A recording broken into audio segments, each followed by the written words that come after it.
యామిమాం పుష్పితాం వాచం ప్రవదంత్యవిపశ్చితః వేదవాదరతాః పార్థ నాన్యదస్तीति వాదినః కామాత్మానః స్వర్గపరాః జన్మకర్మఫలప్రదాం క్రియావిశేషబహుళాం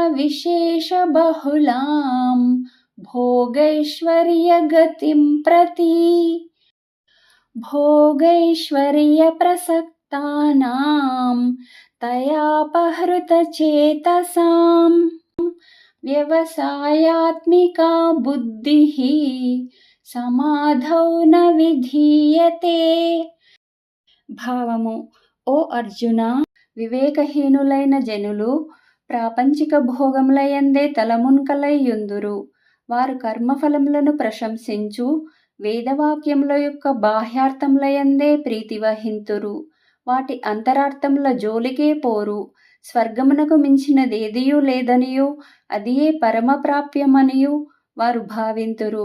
క్షణికములైన ప్రాపంచిక భోగైశ్వర్యములయందలి ఆసక్తితో వివిధ సకామ కర్మలను ప్రోత్సహించుచు ప్రీతిని గూర్చు ఇచ్చకపు పలుకులు పలికెదరు.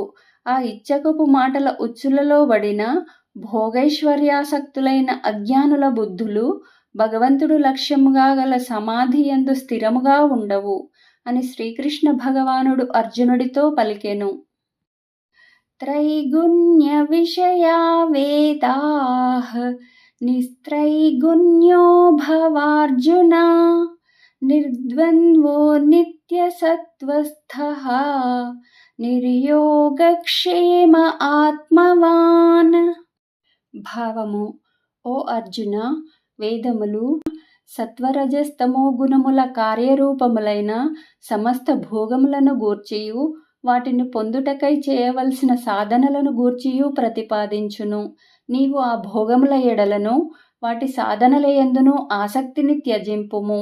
హర్షకోశాది ద్వంద్వములకు అతీతుడవు కమ్ము.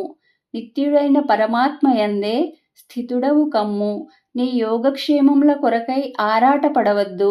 అంతఃకరణమును వశమునందుంచుకొనుము అని శ్రీకృష్ణ భగవానుడు అర్జునుడితో పలికెను.